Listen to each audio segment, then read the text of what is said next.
One guttural roar on stage was enough to drive tens of thousands of women into an absolute frenzy. Teddy Pendergrass was the ultimate god of masculinity, but the entertainment machine had encased him in a suffocating artificial monument. At dawn on March 18, 1982, his Rolls-Royce slammed into a tree. When police pulled Pendergrass from the wreckage, permanently paralyzed, they discovered his passenger was a transgender woman. Instantly, the monument crumbled. It was 1982, the exact moment the AIDS epidemic began blanketing America in extreme prejudice. The industry that had relentlessly profited off his physical appeal turned its back overnight. Instead of showing sympathy for a paralyzed man, the public focused entirely on the scandal, leaving him completely isolated during the AIDS panic. Let's explore the true story of Teddy Pendergrass, the heavy price of his fame, and how an era of fear destroyed a music legend. Theodore Derice Pendergrass was born on March 26, 1950, in Kingstree, South Carolina. His birth occurred during the latter stages of the Great Migration, a demographic shift in which millions of African Americans relocated from the rural southern United States to the urban centers of the North, Midwest, and West. His mother, Ida Geraldine Epps, made the decision to move the family to Philadelphia, Pennsylvania, shortly after his birth. They settled in North Philadelphia, an area that would profoundly shape Pendergrass's psychological development and early worldview. North Philadelphia in the 1950s and 1960s was a complex environment. While it served as a cultural hub for the city's black population, it was also characterized by severe economic disenfranchisement, systemic redlining, and a high concentration of poverty. The industrial jobs that had initially drawn migrants to the city were beginning to decline, leaving working-class neighborhoods to navigate increasing unemployment and social instability. In this environment, family structures were often placed under immense economic pressure. Pendergrass's household was no exception. His father, Jesse Pendergrass, was largely absent from his early life. The definitive fracture of this parental relationship occurred in 1962 when Theodore was 12 years old. Jesse Pendergrass was murdered during an altercation on the streets of Philadelphia. The violent loss of his father reinforced a harsh reality of his environment. North Philadelphia was unforgiving. Physical vulnerability, emotional openness, or any deviation from strict community norms regarding masculinity were frequently met with exploitation or violence. For a young man growing up in this socio-economic landscape without the protection of a father figure, developing a hardened exterior was not a stylistic choice. It was a necessary mechanism for survival. Pendergrass learned early on to project an image of stoicism and physical readiness. The streets required a localized form of the alpha male archetype, a persona built on dominance, guardedness, and the absolute suppression of internal sensitivities or differences. Parallel to the violence of the streets, another institution dominated Pendergrass's childhood, the church. Ida Pendergrass was a devout woman, and religion provided a structured sanctuary away from the volatility of their neighborhood. The family attended the Glad Tidings Baptist Church. It was within the confines of this institution that Pendergrass received his earliest and most formative musical education. He joined the church choir, where his exceptional vocal capabilities were quickly recognized by the congregation and church leadership. His talent extended beyond singing. He possessed a natural command of public speaking and an intuitive understanding of cadence and emotional delivery. This proficiency was so pronounced that, at the unusually young age of 10, he was ordained as a minister. This duality defined his formative years. Inside the church, he was an ordained prodigy. In Kura, Jed to channel emotional fervor into religious expression. Outside on the streets of North Philadelphia, he was required to be guarded, tough, and rigidly masculine. The church allowed for vocal expression, but the streets demanded a physical and psychological armor. Biographers and cultural historians note that this environment likely forced Pendergrass to bury any complex personal identity issues, including rumors of differing sexual orientations that would follow him later in life, deep beneath a highly controlled, traditionally masculine facade. The consequences of being perceived as anything other than a conventionally tough, heterosexual male in his neighborhood during the early 1960s would have been severe, leading to social ostracization or physical harm. As he transitioned into his teenage years, Pendergrass attended Thomas Edison High School for Boys. During the 1960s, Thomas Edison was known for its challenging environment, reflecting the broader socioeconomic struggles of North Philadelphia. The school suffered from high dropout rates and was often a focal point for local gang activity and territorial disputes. Formal education held little appeal or practical promise for Pendergrass compared to the immediate economic realities of his life. He found his true focus in music, not in the classroom. Driven by a desire for financial independence and a way out of the neighborhood's cycle of poverty, Pendergrass began to teach himself how to play the drums. The drums offered a tangible rhythmic outlet, and more importantly, a trade. He could secure paid gigs in local clubs and theaters. In the 11th grade, recognizing that his future lay in the music circuit rather than academia, Pendergrass officially dropped out of Thomas Edison High School.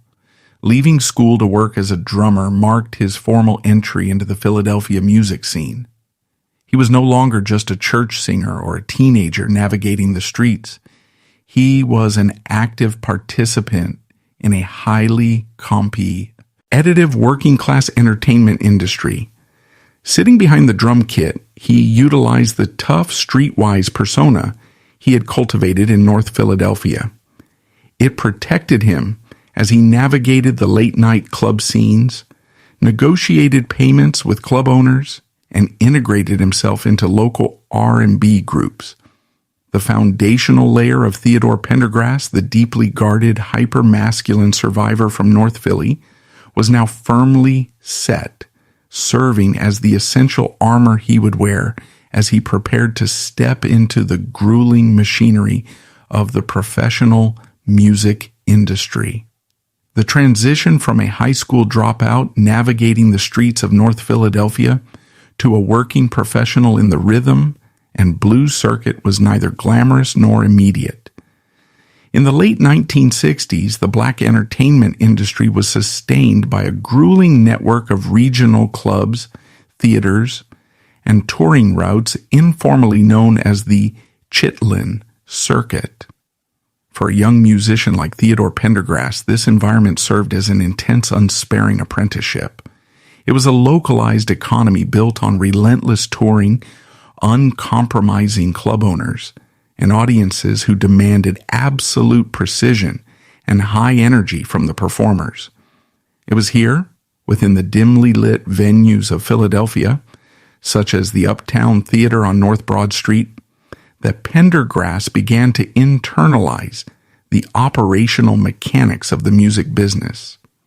The Uptown Theater was the Philadelphia equivalent of the Apollo Theater in Harlem, a crucial testing ground where local talent was either validated or dismissed by notoriously demanding crowds. Performing in these venues required more than musical proficiency.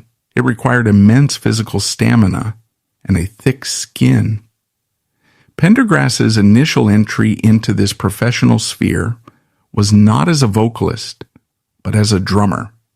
He secured a position playing behind a local vocal group known as the Cadillacs. This role as a backing musician was critical to his professional development.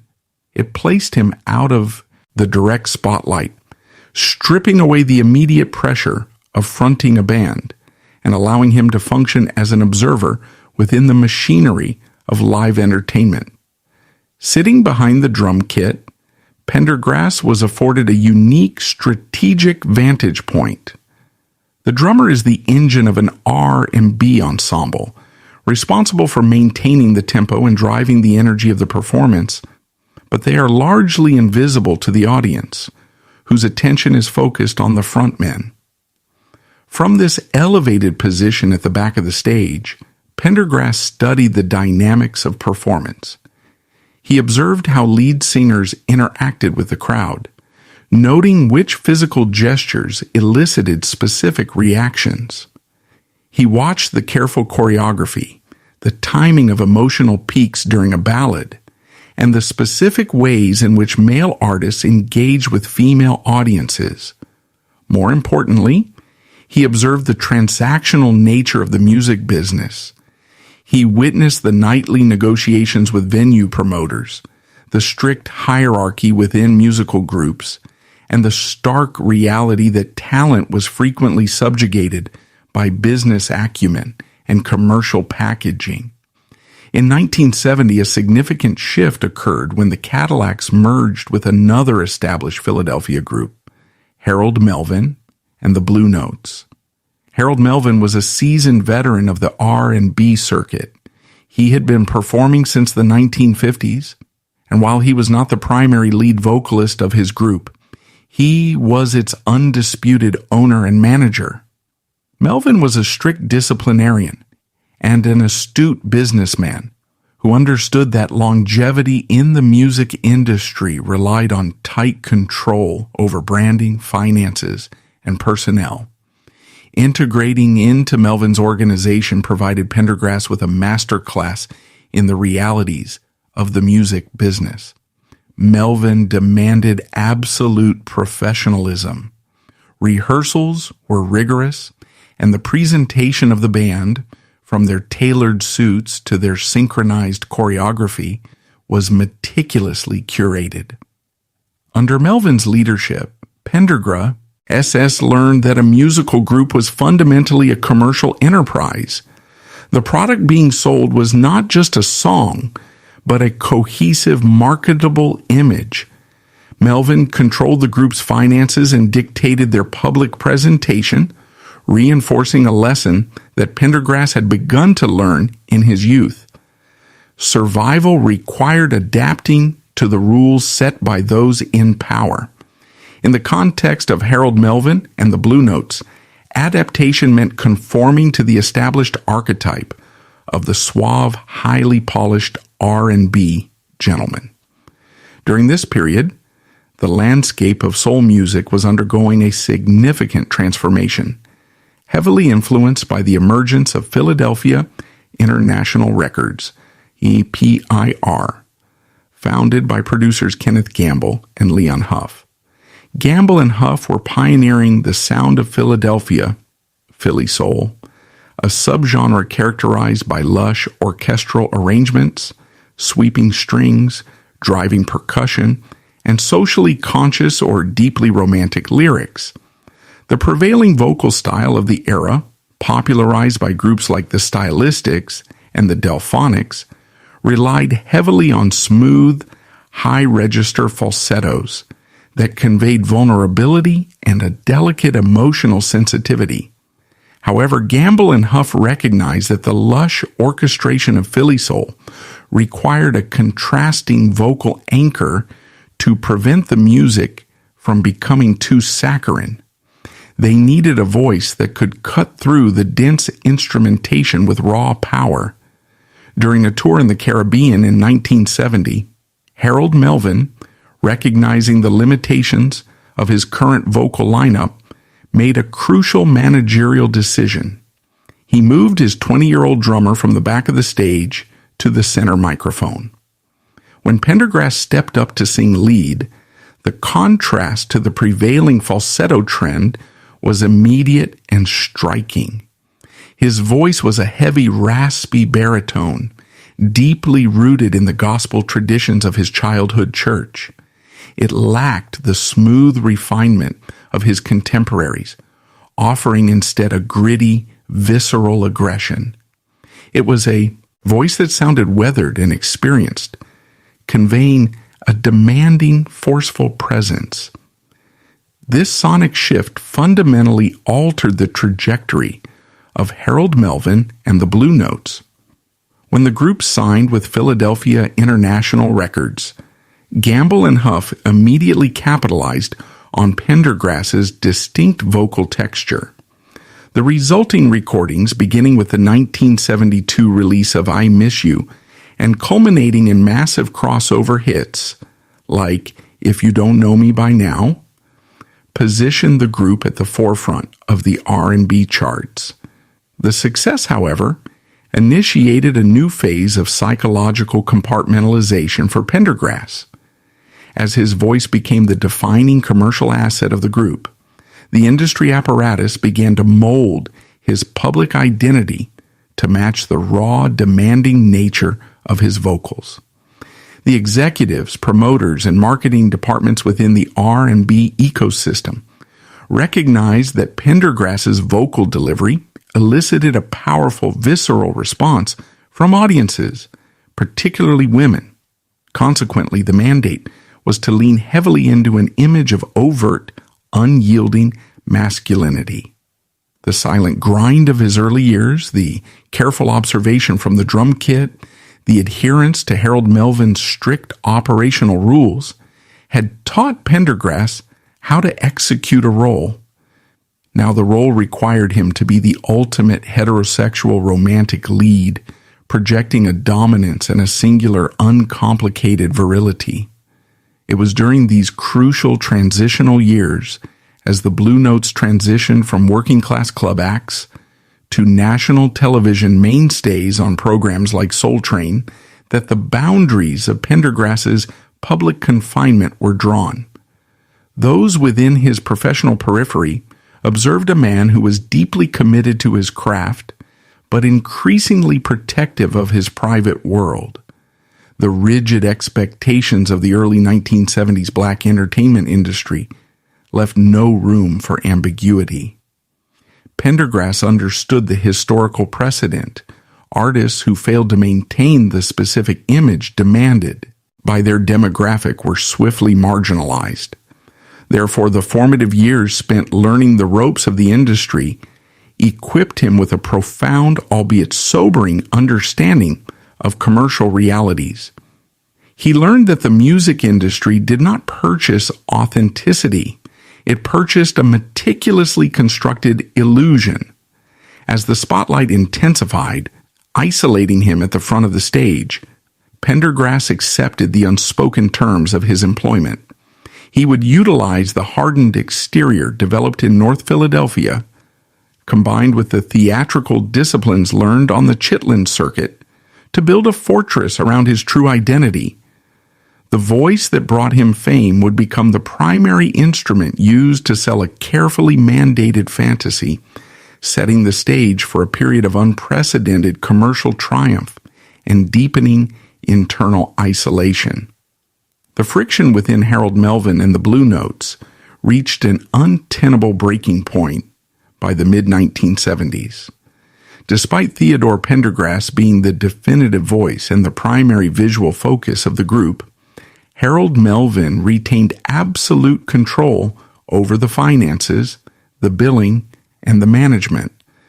Pendergrass, acutely aware of his value to the organization, and increasingly frustrated by his subordinate status and compensation, demanded that the group be renamed to feature his name prominently. When Melvin refused, the dissolution of their professional relationship became inevitable.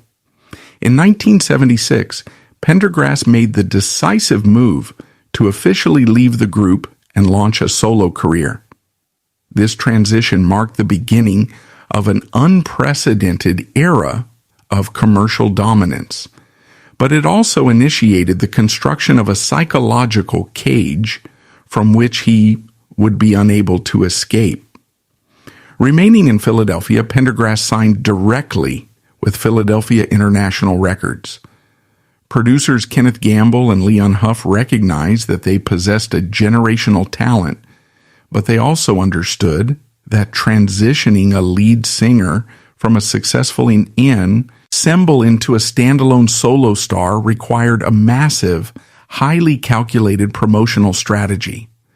To execute this, Pendergrass's team enlisted the services of Shep Gordon, an entertainment manager known for his aggressive, unconventional marketing tactics. Together with the label, Gordon assessed the landscape of rhythm and blues and determined exactly how Theodore Pendergrass needed to be packaged for maximum commercial yield. The strategy they developed was singular in its focus. They would market Pendergrass not merely as a vocalist, but as the ultimate uncompromising embodiment of heterosexual male virility. The R&B industry had long relied on the appeal of the romantic crooner, but the campaign constructed around Pendergrass pushed this archetype to its absolute extreme. He was positioned as an undeniable object of physical desire, a figure of dominant masculinity designed specifically to captivate female record buyers. The promotional materials, album covers, and stage choreography were all meticulously curated to project this specific image. Pendergrass was directed to wear tailored suits that were frequently discarded mid-performance, performing with his shirt open, sweating profusely beneath the stage lights, and projecting an aura of aggressive, unapologetic, romantic pursuit. This calculated packaging yielded historic financial results. Beginning with his self-titled debut album in 1977, Pendergrass embarked on a recording streak that fundamentally altered the expectations for black male solo artists. He released a succession of albums, including Life is a Song Worth Singing, 1978, Teddy, 1979, TP, 1980, and It's Time for Love, 1981, each achieving platinum status. He became the first African-American male singer to record 5 consecutive multi-platinum albums. His music dominated the airwaves, establishing a ubiquitous presence in the American cultural consciousness. The apex of this commercial strategy was the invention of the For Women Only concerts. Conceived by Shep Gordon and enthusiastically supported by the record label, these performances were marketing masterstrokes that capitalized entirely on the hyper-masculine persona they had built. The premise was unprecedented. Entire arenas and theaters were booked, and ticket sales were strictly limited to female attendees. The atmosphere within these venues was engineered to be highly charged. The marketing collateral suggested an environment of exclusive intimacy, transforming a public concert into a mass spectacle of concentrated adoration. During these performances, the physical interaction between Pendergrass and his audience was pushed to the limit of broadcast acceptability. Women routinely threw undergarments onto the stage, and Pendergrass, fulfilling his contractual and public mandate, played the role of the ultimate seducer. He commanded the stage with a booming voice and a physical presence that demanded total attention. He handed out teddy bears to the crowd, leaning into the nickname that had been bestowed upon him, creating a paradox of an imposing, rugged man offering a symbol of soft intimacy. The industry was no longer just selling vinyl records. They were successfully distributing a meticulously orchestrated romantic fantasy. However, beneath the surface of this massive commercial apparatus, a profound internal conflict was taking root. The image of the aggressively heterosexual dominant male was a lucrative construct, but it was essentially a uniform that Pendergrass was required to wear at all times. The higher his profile rose, the more rigid the parameters of his public identity became. The black entertainment industry in the late 1970s was deeply conservative regarding gender roles and sexuality. The core demographic purchasing his records and attending his concerts expected a specific, unwavering version of manhood. Any deviation from this archetype would have been commercially disastrous. Within the private spheres of the music industry, and among his inner circle, a different narrative began to circulate quietly. Many biographers, journalists, and close associates have retrospectively noted that Pendergrass's private life was significantly more complex than his public image allowed. It was widely understood among certain industry peers that he navigated a fluid sexuality, with persistent rumors suggesting he engaged in same-sex relationships or harbored bisexual orientations. For a black male sex symbol operating at the highest echelons of the R&B charts during this era, these aspects of his identity could never be acknowledged. To do so would have breached the unwritten contract he held with his audience and his record label. The financial imperatives of his career dictated absolute silence. If the public were to perceive him as anything other than the singular object of female desire that he had been marketed as, the carefully constructed illusion would shatter, taking his unprecedented career down with it. Therefore, Pendergrass was forced into a state of severe psychological compartmentalization. He became an active participant in his own confinement. He lived a dual existence, the public deity of R&B who commanded the desires of millions of women, and the private individual who was systematically denied the freedom to live or love authentically. The pressure of maintaining this facade was immense. He was surrounded by an entourage, security personnel, and industry executives whose primary objective was to protect the teddy bear investment. This meant isolating him from any situation or association that could compromise his marketable image. The tragedy of his solo breakthrough was that his phenomenal success only reinforced the bars of his cage. Every platinum record and every sold-out women-only concert validated the label's strategy, proving that the illusion was highly profitable. He was celebrated universally for his authenticity as a vocalist, praised for the raw, unfiltered emotion he poured into his music. Yet the central irony of his existence was that this public authenticity was completely contingent upon a heavily guarded private deception. He had achieved the pinnacle of wealth, influence, and fame, but the cost was the total surrender of his personal truth to the commercial demands of his era. Examining the broader socio-political and cultural architecture of the United States in the late 1970s reveals the intense psychological pressure Pendergrass faced during his peak commercial years. The immense pressure he faced was not solely the result of a demanding record label or an overzealous management team. It was deeply systemic, rooted in the intersecting histories of race, religion, industry economics, and a looming public health catastrophe.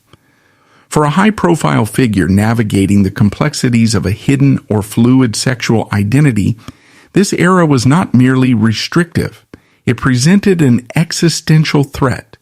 The rhythm and blues industry, despite its frequent lyrical focus on secular romance and physical intimacy, was fundamentally tethered to the cultural conservatism of its core demographic. The foundation of soul and R&B music was the black church. The vocal techniques, the call and response structures, and the emotional cadences were directly imported from gospel traditions. Consequently, the moral frameworks of the church often extended into the secular music sphere. Within this community during the late 20th century, traditional heteronormative family structures and clearly defined gender roles were heavily emphasized, often serving as a stabilizing force against external racial and economic inequalities. The community standards of the era demanded unyielding strength and traditional leadership from its male figures as a vital stabilizing force against external inequalities. Any deviation from this strict cultural blueprint was met with severe judgment, viewed less as a personal quirk and more as a profound betrayal of shared moral foundations.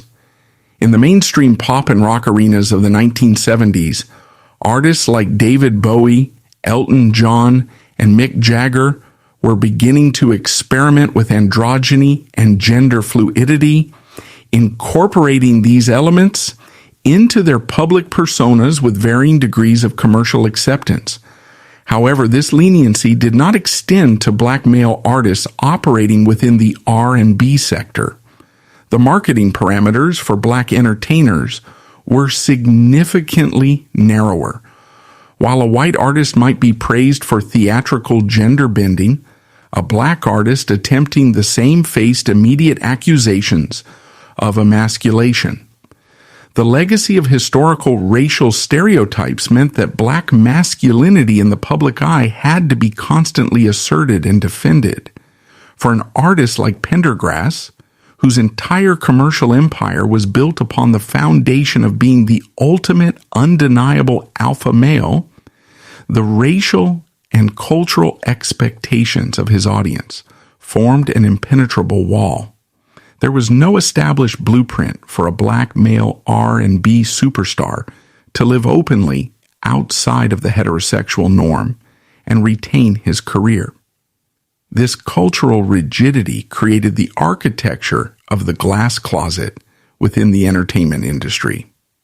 The glass closet describes an environment where an individual's non-conforming sexuality might be an open secret among industry insiders, musicians, and management, but remains strictly shielded from the general public and the press. Biographers and historians note that for those operating within Pendergrass's inner circle, the complexities of his private life were largely understood. Yet an unspoken code of silence governed these interactions. Management teams, publicists, and record executives acted as a specialized security force, not just protecting the artist from physical harm, but protecting the public image from the artist's own private reality. For the artist, this required a constant, exhausting state of hypervigilance. Every public appearance, every interview, and every social interaction outside of a highly trusted inner circle had to be meticulously calculated to protect his lucrative public image. The psychological toll of maintaining this profound dissonance cannot be overstated. Clinical psychology recognizes the severe impact of prolonged minority stress and the burden of concealment. For an individual forced to navigate a labyrinth of relentless public scrutiny and damning rumors, regardless of their actual truth, the resulting anxiety is chronic. The artist must constantly monitor their own behavior, voice, and associations, knowing fully well that the court of public opinion requires absolutely no concrete proof to execute a career. The financial livelihoods of dozens of people, band members, road crews, managers, and label employees depended entirely on Pendergrass maintaining his specific public persona. The guilt and pressure associated with carrying the economic weight of an entire enterprise, while simultaneously feeling alienated from one's own public reflection, creates a deeply isolating psychological environment. Pendergrass was surrounded by thousands of adoring fans nightly, yet historical analysis suggests he was profoundly alone, trapped by the very success he had achieved. This heavy, silent burden was suddenly magnified by a historical shift of terrifying proportions. In the summer of 1981, as Pendergrass was promoting his multi-platinum album, It's Time for Love, the Centers for Disease Control and Prevention published a brief report in its Morbidity and Mortality Weekly. The report detailed a cluster of rare forms of pneumonia and cancer appearing among young, previously healthy men in Los Angeles and New York. This seemingly obscure medical bulletin marked the official dawn of the HIV/AIDS epidemic in the United States. Initially, the medical community and the general public possessed almost no factual understanding of the disease. Before the virus was isolated and the mechanics of transmission were understood, the illness was defined entirely by the demographics it first appeared to affect. It was initially labeled GRID, gay-related immune deficiency. This early nomenclature had a catastrophic socio-political effect. It inextricably linked a lethal, mysterious pathogen with the LGBTQ plus community. Almost overnight, a medical crisis was transformed into a moral panic. The media coverage of the early epidemic was frequently sensationalized, fear-driven, and heavily moralistic. The disease was widely framed not as a public health emergency requiring immediate federal intervention, but as a consequence of deviant behavior. For the marginalized communities affected, the arrival of the virus brought not only a horrifying wave of illness and death, but also an unprecedented surge in societal hostility, prejudice, and systemic discrimination. The stigma associated with the disease was absolute. For a closeted public figure navigating the early 1980s, the emergence of the epidemic fundamentally altered the stakes of concealment. Prior to 1981, the primary fear of being outed was the loss of commercial success, public standing, and community respect. It was a career-ending prospect. However, as the AIDS crisis began to permeate the national consciousness, the fear of exposure transformed into a fear of association with a lethal, highly stigmatized plague. The public mood was characterized by suspicion and paranoia. Any rumor regarding an entertainer's sexuality was no longer just gossip. It was viewed through the distorted, terrifying lens of the unfolding health crisis. Historically, this era forced closeted individuals deeper into hiding. The industry apparatus surrounding highly marketable stars doubled down on aggressive heteronormative PR strategies to ensure their clients were entirely insulated from the growing panic. For an artist like Pendergrass, occupying the role of the hyper-masculine sex symbol, the contrast between the world he was forced to project and the terrifying realities facing the hidden communities he may have privately navigated was stark. The environment permitted zero margin for error. A single misstep, a wrong association, or a leaked rumor during this period of heightened moral panic could result in instantaneous public destruction. Thus, the shadow of the era loomed heavily over Pendergrass's peak years. He was operating at the absolute zenith of the American music industry, generating immense wealth and cultural influence. Yet he was navigating a historical moment characterized by intense cultural conservatism and a rising tide of medical and social terror.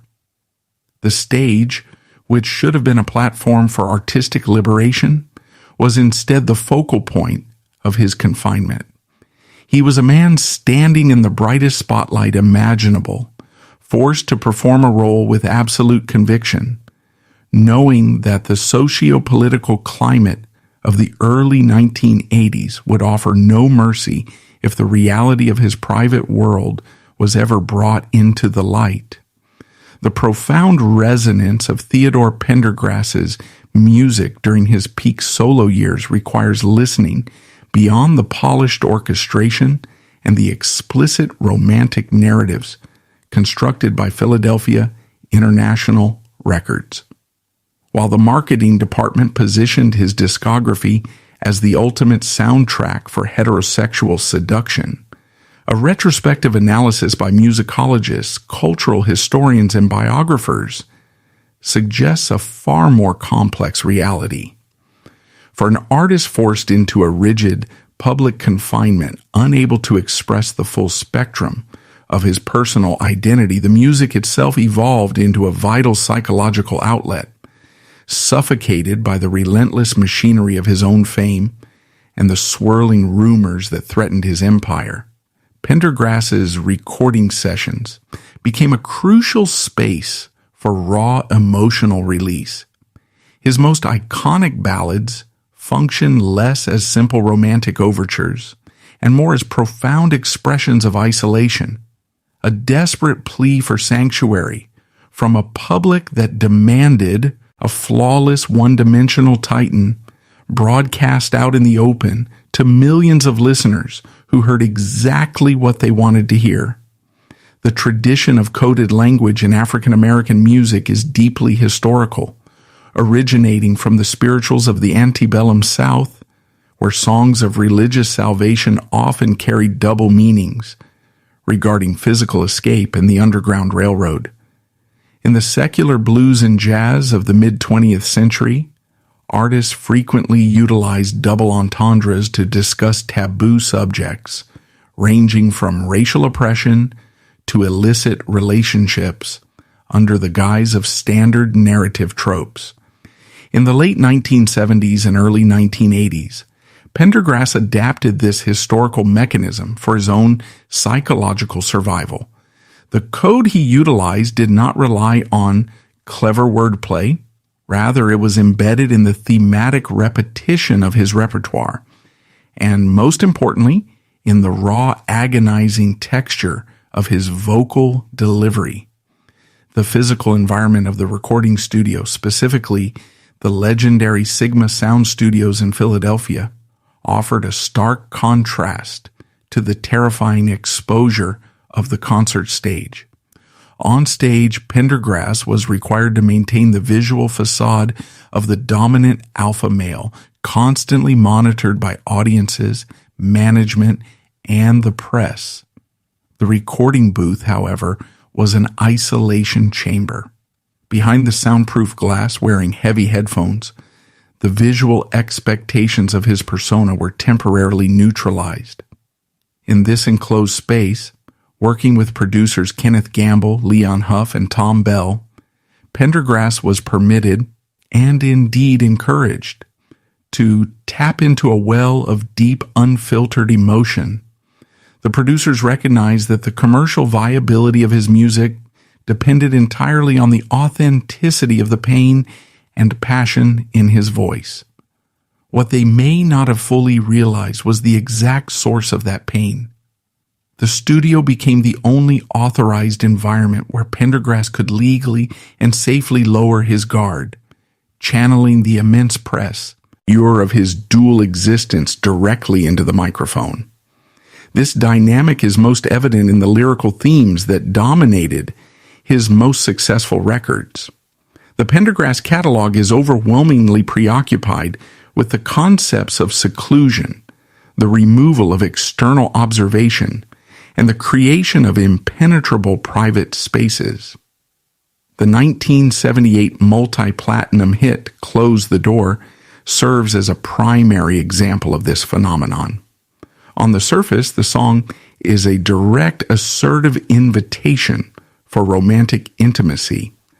However, examining the mechanics of the narrative reveals a profound anxiety regarding the outside world. The central action of the song is not the romance itself, but the urgent necessity of establishing a physical barrier. The door must be closed before any truth can be exchanged. Close the door. Let me give you what you've been waiting for, he sings, emphasizing that the authentic experience can only occur once the public gaze has been decisively locked out. For an individual whose public life was a highly orchestrated performance, the closed door represented the absolute prerequisite for existing as a genuine human being. This theme was pushed even further in his 1979 release, Turn Off the Lights. Here, a closed door is no longer sufficient. The visual element must be completely eradicated. Darkness, in the context of this recording, is not merely a mood setter for romance. It functions as a protective cloak. In the dark, the heavily scrutinized physical form, the teddy bear image that he was forced to peddle, disappears. Darkness neutralizes the visual judgments of society. Many cultural critics analyze Turn Off the Lights as a subtextual plea for a space where the artist could shed the exhausting costume of his hyper-masculinity. In the absolute absence of light, identities can become fluid, and the rigid expectations of the 1970s. Black entertainment industry can be temporarily suspended.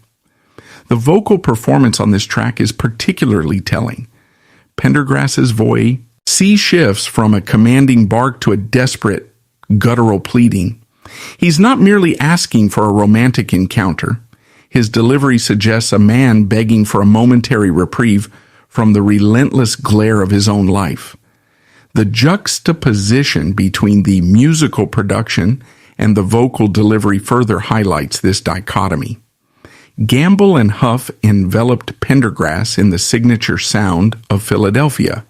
Sweeping string sections, elegant horn arrangements, and smooth, steady bass lines. The juxtaposition between the smooth musical production and his raw vocal delivery created a powerful sonic tension.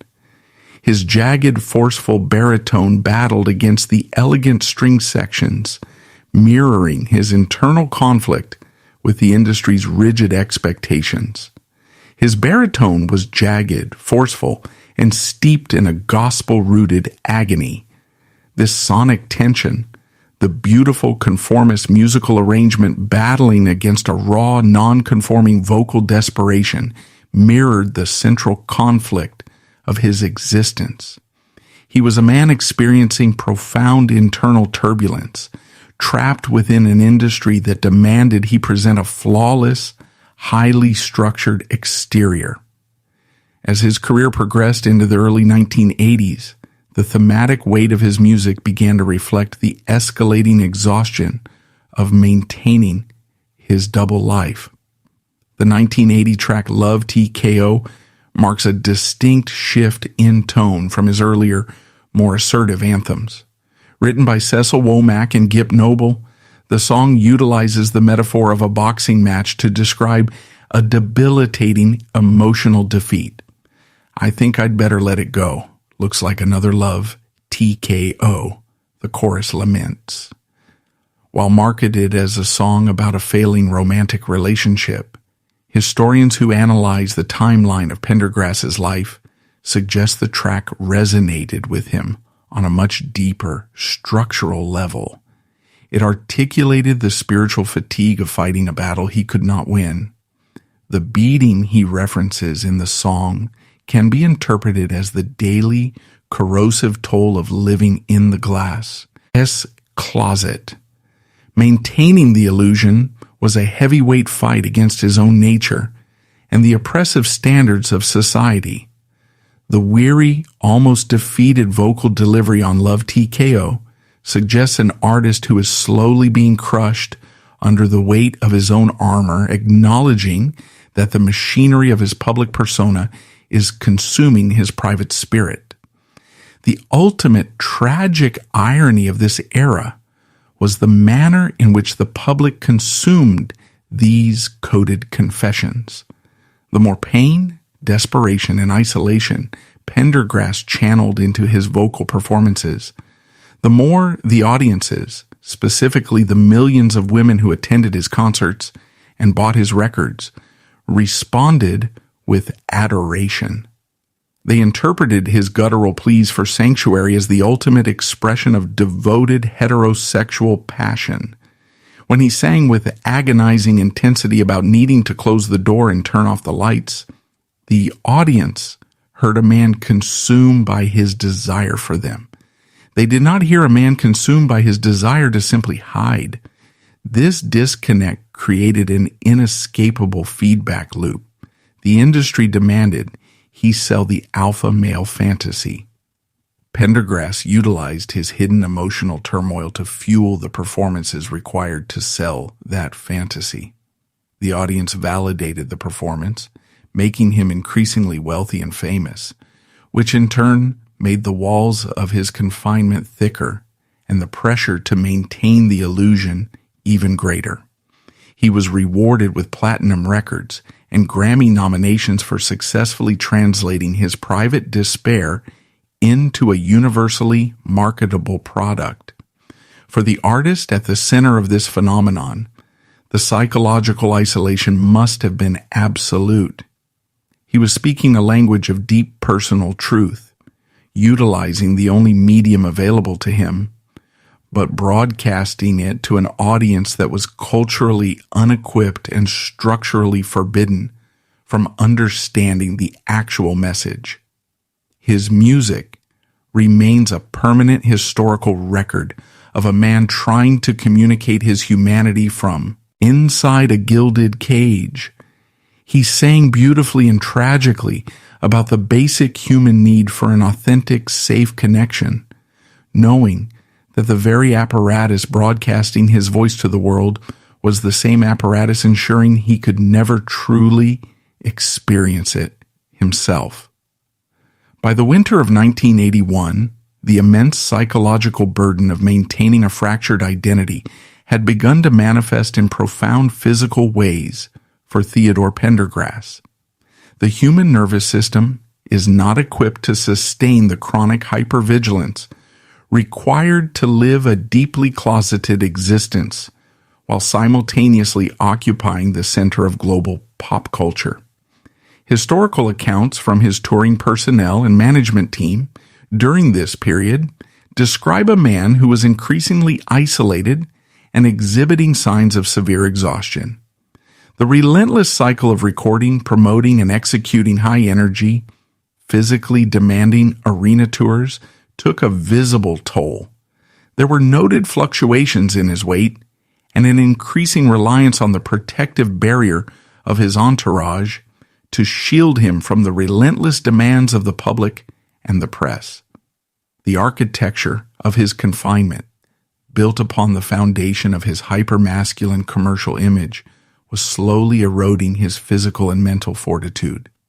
He was operating at the absolute limit of his capacity, managing a complex internal reality that was fundamentally incompatible with the external demands of his career. The fragile equilibrium of this dual existence was permanently shattered in the early morning hours of March 18th, 1982. The objective facts of the event are thoroughly documented in Philadelphia police and medical records. Pendergrass was driving his 1981 Rolls-Royce Silver Spirit on Lincoln Drive, a winding, notoriously treacherous roadway that cuts through the city's Fairmount Park. At approximately 1:15 a.m., the vehicle veered across the center divider, struck a guardrail, crossed into oncoming traffic lanes, and collided violently with two trees. The mechanic's impact was catastrophic. First responders found Pendergrass trapped in the severely mangled driver's seat. The medical assessment at Thomas Jefferson University Hospital confirmed the devastating reality.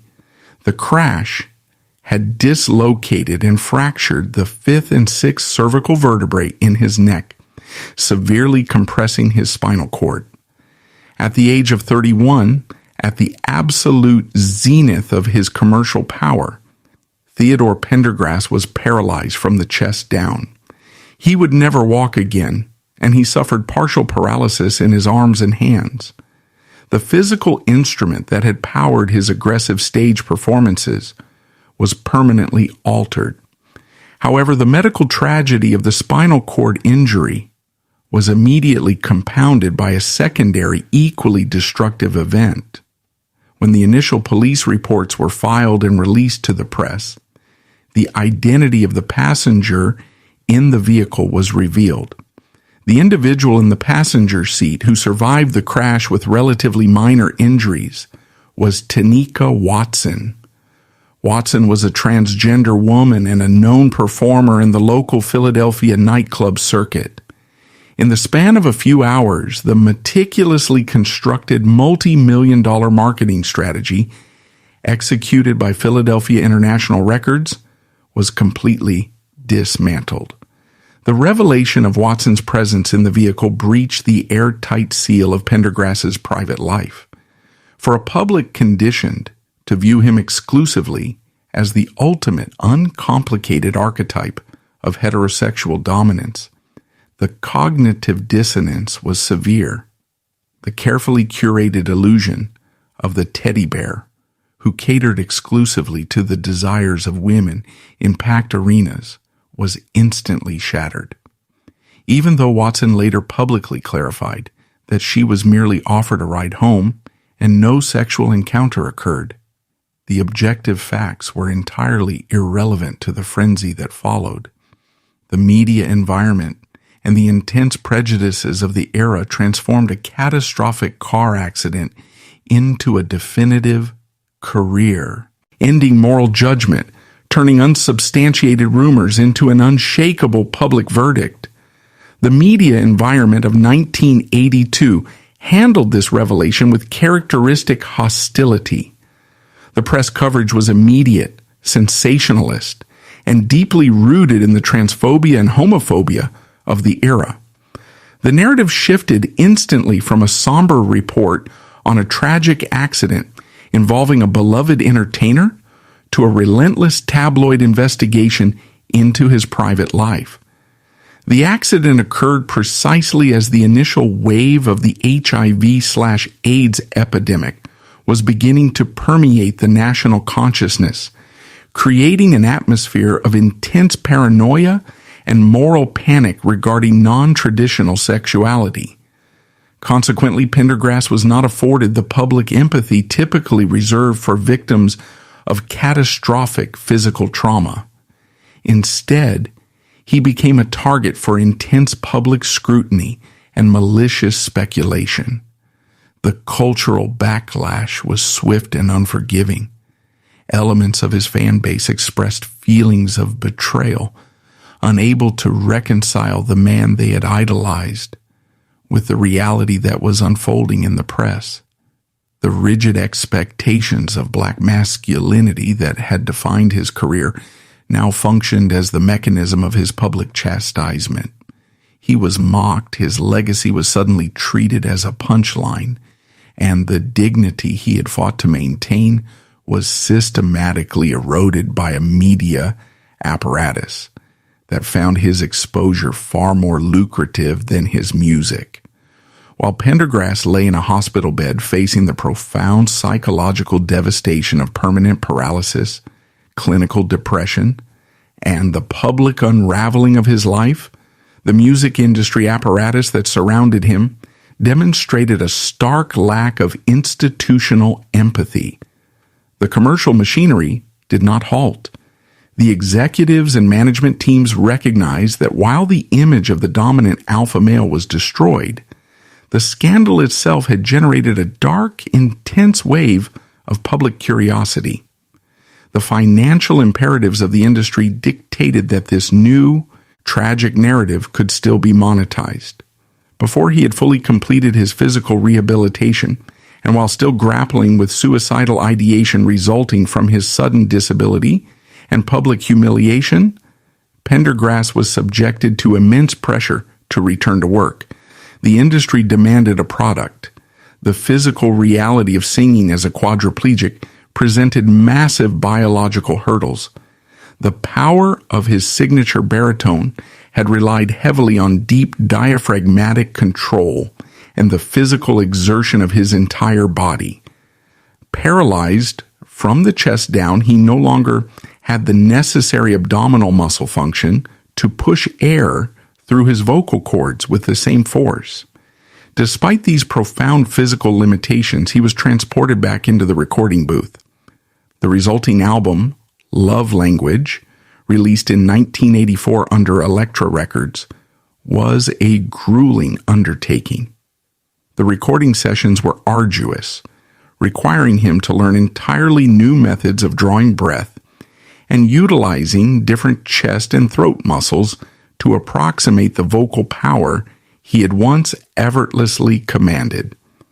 The album achieved gold status, proving the label's calculation correct. The public, driven by a mixture of loyalty and morbid curiosity, was still willing to purchase his music. However, the process further underscored his commodification. He was treated less as a recovering patient and more as an asset that needed to be put back into circulation. The culmination of this industrial strategy occurred on July 13, 1985, at the historic Live Aid concert at John F. Kennedy Stadium in Philadelphia. The event was broadcast globally to an estimated audience of 1.5 billion people. Ashford and Simpson introduced Pendergrass, who was brought onto the stage in his wheelchair. It was his first live public performance since the accident. The media framing of this event was highly specific. It was presented as an inspirational, triumphant return, a testament to the resilience of the human spirit. Pendergrass weeping openly as the crowd provided a massive ovation, delivered an emotional performance of reach out and touch somebody's hand. On the surface, it was a deeply moving television moment. However, a deeper historical analysis reveals a significantly more complex reality. For the music industry, placing a paralyzed, publicly disgraced, and deeply traumatized artist in front of 1 billion people was an unprecedented promotional victory. It effectively rehabilitated his commercial viability by shifting his public narrative from scandal to survival. Yet, for Pendergrass, the psychological dissonance of that moment must have been staggering. He was performing a song about universal love and connection, presented as a symbol of triumph, while still trapped in a body that had failed him, and an industry that had ruthlessly exploited his private tragedies. The tears he shed on stage were interpreted by the audience as pure gratitude, but they likely contained the immense, unspoken grief of a man who realized that even in his most vulnerable, shattered state, he was still required to perform a role for the consumption of the masses.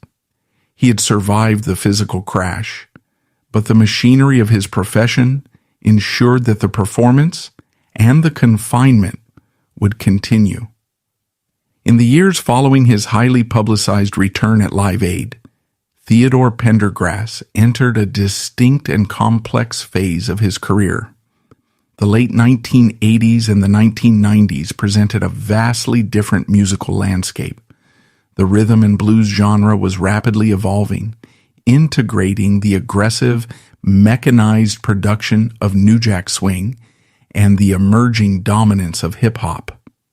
For an older generation of soul singers, adapting to this shifting market was a difficult proposition. For Pendergrass, this challenge was compounded by his permanent physical limitations and the enduring public memory of the 1982 accident. He was no longer the undisputed apex of commercial R&B. He was now positioned as an elder statesman carrying the heavy historical baggage of his past. Despite the physical exhaustion of recording as a quadriplegic, he continued to work steadily.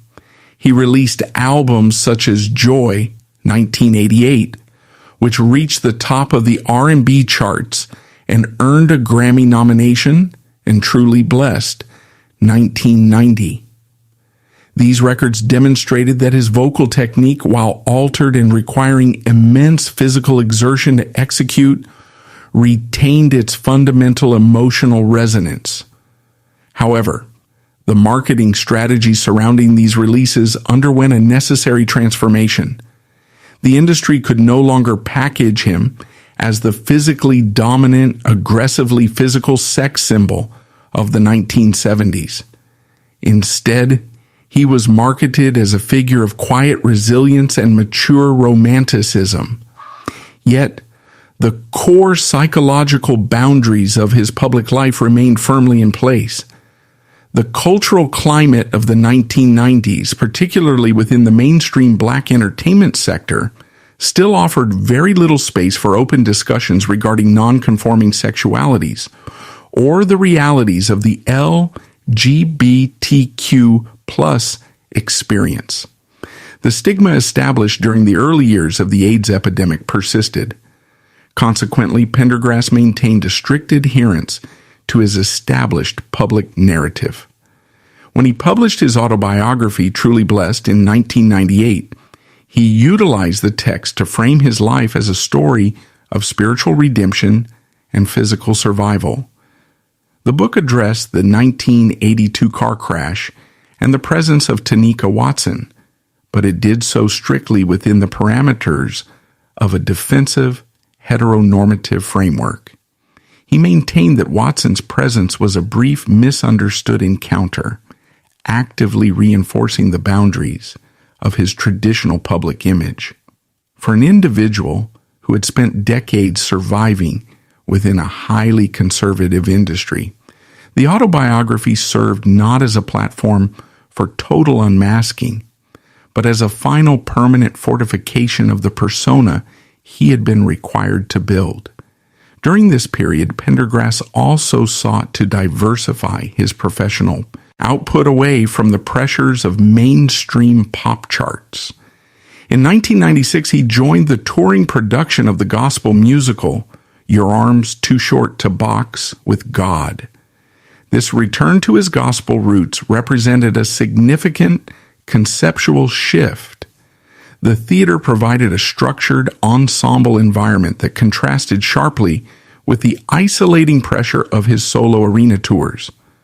More importantly, performing gospel music allowed him to channel his vocal power into religious expression, bypassing the restrictive, sexually charged expectations of his secular R&B catalog.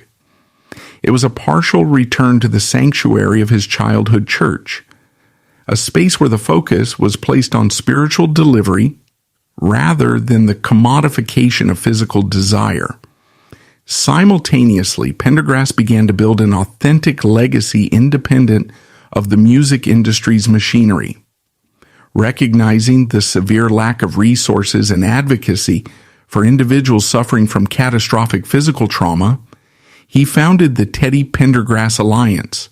The organization was dedicated to advocating for and assisting people with spinal cord injuries. This philanthropic endeavor represented a genuine pivot in his public life. For the first time, he was utilizing his considerable fame not to sell an illusion, but to address a concrete, undeniable physical reality. Through the alliance, he engaged with politicians, medical professionals, and fellow survivors, finding a renewed sense of purpose that operated entirely outside the strictures of his musical persona. However, the biological realities of aging with severe quadriplegia are relentless. The human body, when subjected to the long-term systemic stress of a high-level spinal cord injury, gradually loses its resilience. The constant medical management, the susceptibility to respiratory complications, and the sheer physical toll of maintaining any level of professional activity eventually outpaced his endurance. In 2006, 24 years after the accident that fundamentally altered his life, Theodore Pendergrass officially announced his retirement from the music business. He withdrew from public life, retreating to his home in the Philadelphia suburbs, finally stepping away from the spotlight that had both defined and confined him for nearly 4 decades. On January 13, 2010, Theodore Pendergrass died at Bryn Mawr Hospital in Pennsylvania at the age of 59. The official causes of death were respiratory failure and complications arising from colon cancer. His passing marked the end of a life defined by extraordinary musical achievement and profound, enduring personal sacrifice. The immediate aftermath of his death prompted a massive outpouring of tributes from the music industry and fans worldwide. He was rightfully memorialized as one of the definitive architects of modern soul music. Yet, as time has passed and historical perspectives have broadened, a more nuanced understanding of his legacy has emerged. Biographers, cultural critics, and those from within his private sphere have begun to carefully dismantle the monolithic teddy bear image, examining the complex human reality that existed beneath it, the harsh reality of his life, the understanding that he was trapped by an aggressively rigid public system that weaponized rumors and callously stripped away his humanity in the wake of a physical tragedy, does not diminish his immense artistic contributions. Today, the historical record of Theodore Pendergrass stands as a testament to the immense pressures placed upon marginalized artists during the late 20th century. He was a man who utilized a generational talent to navigate a socio-economic system that demanded the total suppression of his authentic self. When the archival footage plays and the vocal tracks of his greatest hits are isolated, they no longer sound merely like the confident declarations of a romantic icon. Through the lens of history, they resonate as the coded survival mechanisms of an artist singing his truth from the center of a locked room, leaving behind a monumental legacy built on the heavy, silent cost of his own confinement.